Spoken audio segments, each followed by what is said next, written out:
Welcome back, everybody. It is a special episode of the Lacrosse Rundown. We are live from championship weekend at Patriot Place, right outside of Gillette Stadium. And if you can't tell, we are at the Vineyard Vine store at Patriot Place. We have partnered up with our friends at Vineyard Vines for this awesome special edition episode. It's the finale. It's championship weekend. It's what we've waited for all year long.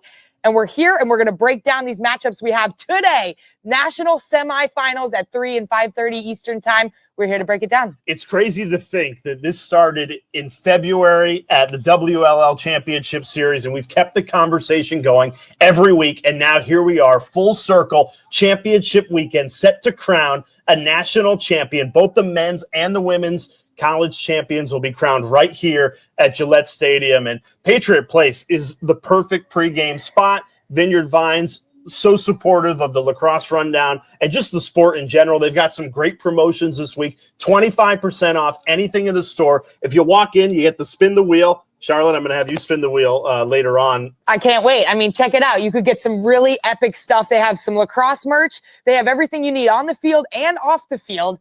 It's got you covered for the rest of the summer, wherever you're traveling, wherever you're playing, and wherever you're watching lacrosse. So if you forget something today before the game, pop over to Vineyard Vines. If you need something for championship day on Sunday, pop into Vineyard Vines. They've got you covered all summer long. But we're here today to break down the matchups today. And what makes this really special is today really kicks off 4 straight days of epic lacrosse. You got the women's semifinals today, the men's semifinals tomorrow, championship Sunday for the women, and then Memorial Day Monday, the men crown a champion. And to have it all in one place, talking to the players and coaches this week, it just feels extra special that the men and the women get to do this together. And I'm expecting 2 amazing semifinals on the women's side later on today. You can watch the games on ESPNU. Charlotte and I have the call with Sheehan Stanwyck Birch.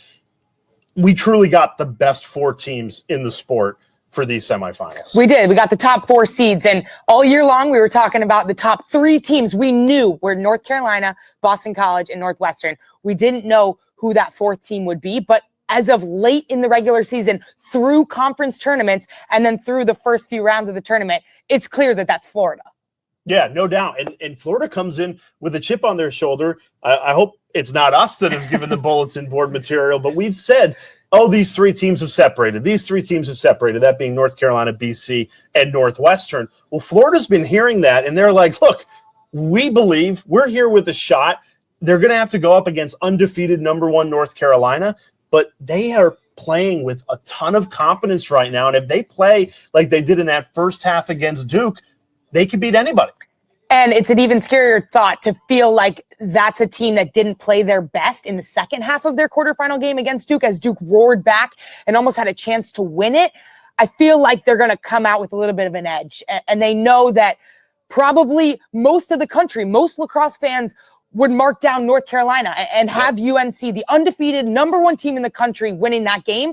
And they know that. They have an edge, and they're going to come out with fire. They've got the Big 12 midfielder of the year in Caitlin Davies, who plays just about every minute of the game, and she'll be everywhere from the draw circle, offensively, defensively, in transition. So look out for her. But this is a team that feels like they have the underdog mentality. They feel like maybe on paper teams are writing them off, but they have so much depth and star power that I think people don't even realize. It is weird when you say Big 12 midfielder that you're with Florida, because obviously Florida in the SEC, but has to play in the Big 12 for lacrosse. We got to get the SEC lacrosse. They would dominate championship weekend like they do in other sports. Let us know what you guys think in the comments. The SEC has got to start lacrosse. I think it would be huge, not only for the growth of the game, but these programs in the SEC could build legitimate contenders and have great facilities, great resources, and pull in some big-time recruits. I think if Florida were to win a national championship in the sport, I think that would help other SEC schools get involved.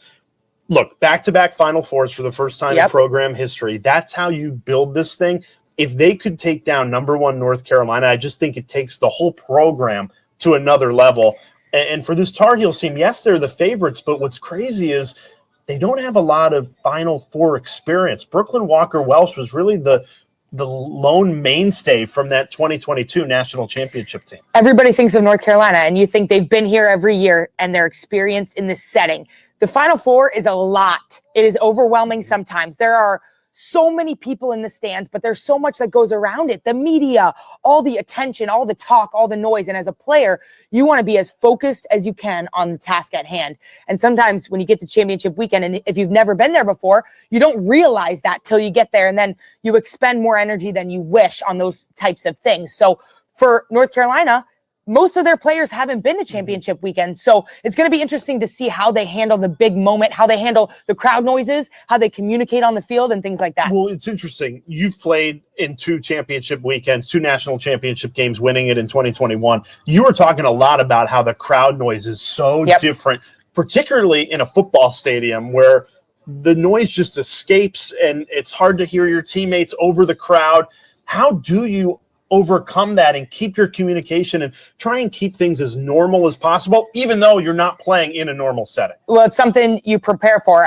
As teams getting ready to play in games, you prepare and you scout your opponent, and all the details that go into a week of preparation are usually the X's and O's. But sometimes it's preparing for the environment, and you prepare mentally and physically. And a lot of that's communication. But for all you guys that are watching this right now in the chat, and you're going to be at Gillette, you're going to be loud, you're going to be cheering your favorite teams on, your favorite players. And that brings an unbelievable atmosphere for these players that are about to step onto the biggest stage that they've ever been on.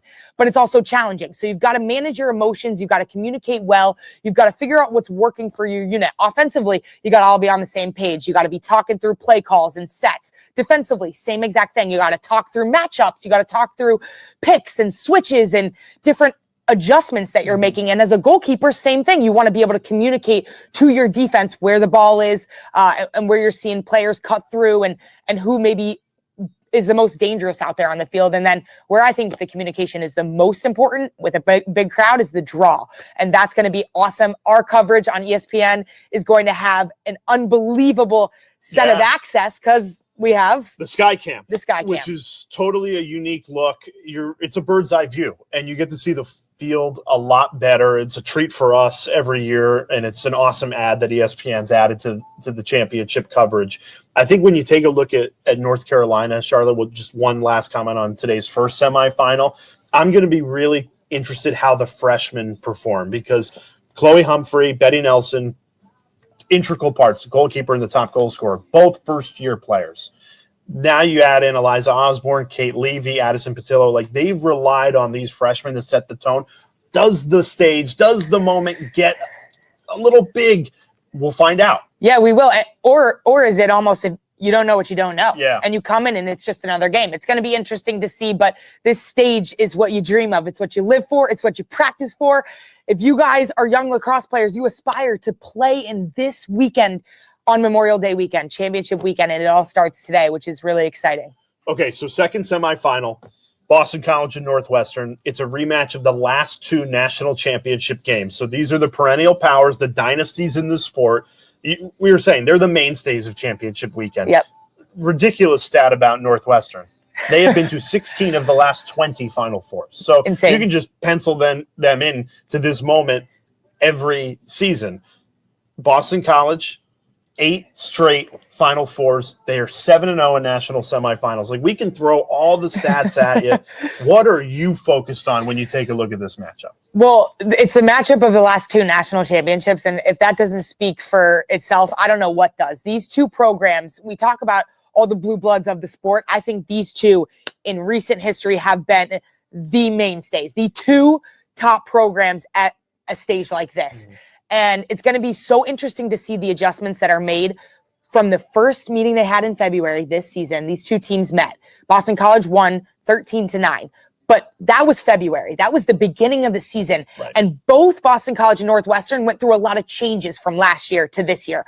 Now, you're in May. You're at the end of May. And they both look wildly different than they did when they matched up against each other in that February regular season matchup. So as much as these 2 teams love playing against each other in this big stage, I think there's going to be a lot of different little slight adjustments made defensively, offensively, at the draw with the goalkeepers, a lot of little adjustments that we're going to hopefully see and be able to point out on the broadcast. Yeah, we spoke with Northwestern's players this week, and the motto that they're really championing is, we love a hard fight. Well, they're going to get one. Yep. I mean, these 2 programs are going to give you their best punch. And what's better than that? Like, knowing your season's on the line, a championship's on the line, and your opponent is throwing their very best punch. And for me, the game within the game, the teams are focused on winning. I'm kind of focused on who's going to win this game and who's going to be the all-time single-season goal scorer, because Rachel Clark and Madison Taylor, 2 goals away from one another. Whoever wins this game is going to get an additional game and likely have their name immortalized forever as the single-season goal scorer. To me, I know they're not focused on it, but whoever scores more goals in this game, their team's going to win. And that's where it does matter. Yeah. They're charged with putting the ball in the back of the net. You have to be clinical. And who is going to, all the attention on them, find a way to find that finishing touch when it matters most. And whoever scores more comes usually from who has more possession. The draw is going to be so critical in this game. You got 2 of the best draw takers in this game. You got Sam Smith for Northwestern. You got Abby Herod for Boston College. So if you like to watch draw takers do their thing and be very precise and focused in their craft, you've got to watch this second semifinal that's tonight at 5:30 Eastern time. Again, so many stars all over the field, offensively, defensively. In cage, we've got Shea Dolce, one of the Tewaaraton finalists, goalkeeper for Boston College. We've got all 5 Tewaaraton finalists playing today in championship weekend, which is very special. You don't often get that, and everyone wants to talk to Tewaaraton, and we love everybody writing that in the chat every week.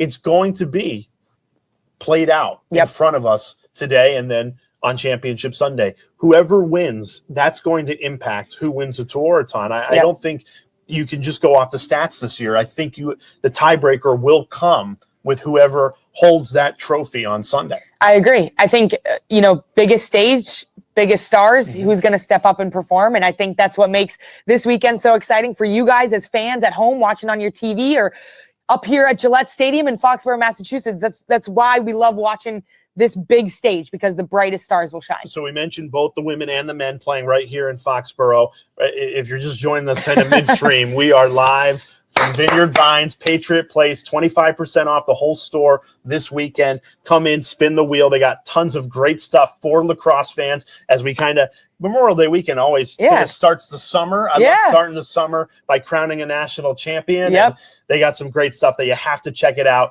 while you're pre-gaming and getting ready. I was just going to say that. The Lacrosse Fan Fest in the parking lot of Gillette Stadium will be going on. If you're at any of these local restaurants with your families and friends getting ready to come to championship weekend, make sure you pop in, because it's right here, right across the street from Gillette Stadium. Okay, so talk about the men's games quickly. To me, a couple of weeks ago, I said it was going to be Cornell against the winner of Syracuse-Princeton. I'm going to – Syracuse obviously won that crazy game 19-18 against Princeton. I'm going to stick with that prediction. Okay. I think it'll be a Central New York, upstate New York championship game with Cornell and Syracuse. And no disrespect to Penn State and Maryland, it could definitely be an all Big Ten championship game between those two teams. I just think – Syracuse has that team of destiny feeling ever since the ACC championship, and obviously Cornell's been near impossible to stop. Funny enough, the one team that did was Penn State. We were just talking about it. Penn State did hand them their only loss. So, I mean, does Matt Traynor go on and put on another 6, 7, 8 goals? He very well could against Cornell. I mean, we saw Richmond take Cornell down to the wire. I think Kirst is not going to have another shooting day like he did in the quarterfinal matchup. I think he is born for moments like this. There are going to be tons of Big Red fans in the stands tomorrow for their semifinal game. And you mentioned Syracuse. I think the turning point of their season was the ACC tournament, and there is no team on a hotter streak right now than them, not just in terms of wins and losses and numbers. I think in terms of the way they're playing together and the way that they're playing inspired, the way that they believe in each other. I don't think anybody 3 weeks ago had them hosting the first round game, winning a quarterfinal game, and making it back to championship weekend. A lot of people had them out of the tournament. Yeah. When I look at the Syracuse-Maryland matchup, Syracuse wants to make this a high-scoring game, turn it into a track meet. Maryland wants long possessions, single-digit game, 9-8, grind it out. One of the best goalies. Style. One of the best goalies. I just think Syracuse is going to get their style. They're going to exert their will. They're going to turn it into a track meet. Okay.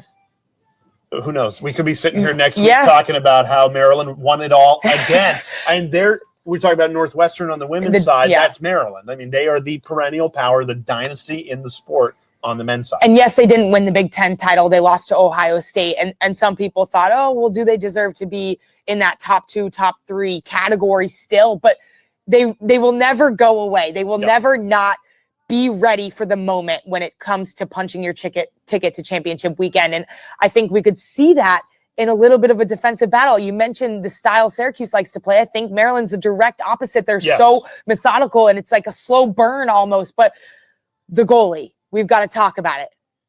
Yeah. Logan McNaney. He's been incredible. I think the equivalent on the women's side for all the women's fans is Shea Dolce. Yeah. He's an eraser back there. When he played Syracuse in the regular season, he went off. Yeah. I mean, he totally dominated Syracuse. I don't know. Does it favor the goalie or the attackers when you play a second time in a season, getting that first look? I mean, as a goalie, you start to understand tendencies more. You got film on them. You've got real-time game feel against a team when you meet them in the regular season, and then you see them in the postseason. But right now, the way the Syracuse offense is playing, they're sharing the ball so well. They're moving it so quickly. That comes with a lot of goalie movement. So as they move the ball, he's got to move in cage, and it leaves a lot of room for potential, quick stick goals in front of the net. For me, there's one standout on every team that if they win, it's because of this player. Yeah. Penn State, you mentioned it, Matt Trainer. Cornell, it's got to be C.J. Kirst. For Maryland, it is Logan McNaney. Yeah. And for Syracuse, to me, a lot of people say Joey Spallina. I think it's John Mullen, the faceoff. I was going to say. They're going to have to win 65% of these faceoffs. He's been tremendous all season long, and it's not just the way he wins possession for his team. It's winning possession, transition, quick outlets. He can get in the scoring column. He fits into the style of play that they want to play. I mean, it's just awesome that both on the men's and the women's side, you go into a weekend saying, I can make a case for any of these 4 teams. And people can say, well, can you really make a case for Florida? Honestly, after talking to them yesterday, I can. Yeah. And that's just very exciting because I just feel like too often in this sport, it's okay, there's a clear front runner, and will it be an upset? Like I remember a couple of years ago when everyone just knew Maryland was going to win on the men's side. There wasn't that much drama. I think it was 2022 when they beat Cornell. Like it was just like they are a league of their own. Even though on the women's side, North Carolina's undefeated, you just don't feel like the separation is like unsurmountable. On the men's side, we're at Gillette Stadium. 2017 was the last time. The men and the women were at the same location, and it was here in Foxborough. It was at Gillette. That was the start of Boston College's magical run. That was their first Final Four in program history. On the men's side, in 2017, it was the Terps that got it done. Yeah, and I think John Tillman will be reminding his guys that, look, this is what we do. We show up to championship weekend and we win lacrosse games. They've got that championship DNA. You talk about in a game of inches, very often it's the culture, the chemistry, the program that can take you over the top. Totally agree. I mean, we're in for a treat on the men's and the women's side. I think these are going to be very close matchups that come down to the final seconds. We were treated to a really, really great quarterfinal day on the men's and the women's side. So I think we're in for something even better. The stage is bigger than ever. We have coverage of every minute of all of these contests, and we can't wait to enjoy it with you guys. Yeah, the next 4 days are going to be super special as both the men and the women crown a champion in the sport we love. We so appreciate all your comments throughout the year. We want to hear what you have to say throughout the weekend, so drop a comment. And we'll address everything on Tuesday night as we recap what has been an amazing season, and we can't wait to see what happens this weekend. And if you're here in person, stop by Patriot Place, Vineyard Vines. Great discount going on, 25% off the entire store, and you'll get to spin the wheel. Charlotte, should we? We should. Go ahead. No, you can be honest. Okay. All right. When you spin the wheel, you have a chance to win all these things, but what's Charlotte taking home? Sunglasses! All right. Let's go! Our guy, Gio. Gio has been hooking us up all day long. All right, if you guys come in here, make sure you mention you are watching the Lacrosse Rundown, you're subscribed to the channel, you like this video, and come in and spin the wheel. Gio, shout out Gio. Make sure you come in looking for Gio because he will hook you guys up. You also have a chance to win some unbelievable lacrosse stickers. This is my favorite one right here. Look at this women's lacrosse merch that you guys can come in and grab yourself. So make sure after this video ends, you come to Patriot Place. Yes. You come to Gillette Stadium. You're ready to watch the national semifinals. You're ready to watch the national championship. You come into Vineyard Vines. You get your merch for the summer, 25% off everything in this store, and you get to spin the wheel. And we so appreciate our friends at Vineyard Vines believing in the sport of lacrosse, the Lacrosse Rundown, partnering us with the biggest weekend of the year in the sport. This has been so awesome. This is awesome. It's because of you guys. We can't thank you guys enough for being a part of the Lacrosse Rundown community. We want to continue the conversation about lacrosse on the whole, every single aspect of it, every level of it, men's, women's, and we want to hear from you guys. This place has you covered for any apparel that you will need for your summer lacrosse tournaments or wherever you're going. And the other thing is, a lot of people have said, are you guys just doing this for the season? No. We're going to keep the conversation going. Stop in May. Tuesday, we are going to break down everything you need to know. And then I'm really looking forward to some off-season shows this summer where we can really dive deep. So if there's a topic you want Charlotte and I to cover, drop it in the chat and we'll hook you up some point this summer. We've got pro lacrosse, international lacrosse. We've got all of it coming up this summer, but we want to hear from you guys about where you are, where you're playing, and what you want to hear from us. But again, head to Vineyard Vines this weekend as you guys are at championship weekend at Gillette Stadium. We love our friends here at Vineyard Vines. Shout out Gio, shout out the crew. And we can't wait to hear what you guys think about these unbelievable matchups starting today, 3 p.m. Eastern time on ESPNU. We'll see you guys there.